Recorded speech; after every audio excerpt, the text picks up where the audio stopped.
ഒരാളെ സ്നേഹിക്കരുത്, നിങ്ങൾക്ക് നിങ്ങളുടെ പ്രോമിസസ് കീപ്പ് ചെയ്യാൻ പറ്റിയില്ല എങ്കിൽ.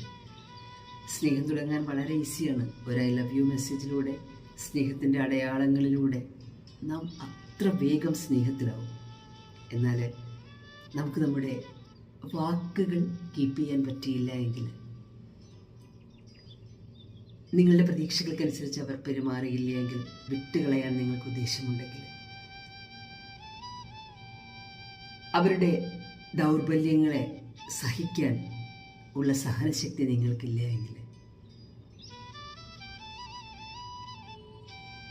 ജീവിതാന്ത്യം വരെ കൂടെ ഉണ്ടാവുമെന്നുള്ള ഉറപ്പ് മറന്ന് കുറ്റങ്ങൾ കണ്ടെത്തി ഉപേക്ഷിക്കാൻ നിങ്ങൾക്ക് ഉദ്ദേശമുണ്ടെങ്കിൽ, നിങ്ങളൊരാളെ ഒരിക്കലും നിങ്ങളുടെ സ്നേഹത്തിലേക്ക് ക്ഷണിക്കരുത്.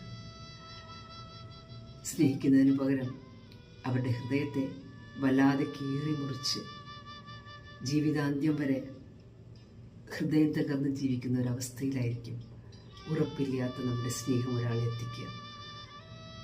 കാരണം ഏറ്റവും ആഴത്തിലുള്ള മുറിവുകൾ കൊടുക്കുന്നത് നമ്മുടെ ശത്രുക്കളല്ല, നമ്മെ ഇഷ്ടമില്ലാത്തവരല്ല, നമ്മളുടെ വേദനയെ കണ്ടു രസിക്കുന്നവരല്ല, മറിച്ച് നാം പ്രാണനോളം സ്നേഹിച്ച, നാം ഒരുപാട് ത്യാഗം ചെയ്ത,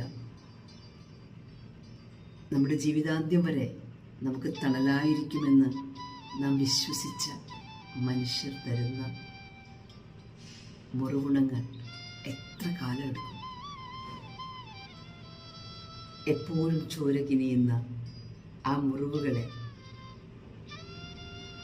ഭേദമാക്കണമെങ്കിൽ അത്ര തന്നെ ആഴത്തിലുള്ള പ്രക്രിയകളിലൂടെ നാം കടന്നു പോകേണ്ടി വരും. ഒറ്റയ്ക്കാവുമ്പോൾ, ബോറടിക്കുമ്പോൾ വിട്ടുകളയാൻ ഉദ്ദേശമുണ്ടെങ്കിൽ, നമ്മുടെ സ്നേഹത്തിലേക്ക് ഒരിക്കലും ഒരാളെയും കുരുക്കിയിടരുത്. സ്നേഹം വലിയൊരു ഉത്തരവാദിത്വമാണ്. എത്ര മോശമായാലും, എത്ര ക്രിട്ടിക്കലായിട്ടുള്ള മൊമെൻറ്റ്സ് ഉണ്ടായാലും, വീണു പോകുമ്പോൾ വിട്ടിട്ട് ഓടില്ല, കുറ്റങ്ങൾ കണ്ടെത്തി ഉപേക്ഷിച്ചു പോകില്ല എന്നൊരു ഉറപ്പാണത്. അത്തരം ഉറപ്പ് സ്വയമില്ല എങ്കിൽ, നമുക്ക് സ്വയം സ്നേഹിച്ചുകൊണ്ട് ജീവിതത്തെ മുന്നോട്ട് കൊണ്ടുപോകാൻ ശ്രമിക്കുന്നത് വലിയ ഒരു പ്രധാനപ്പെട്ട നന്മയാണ്.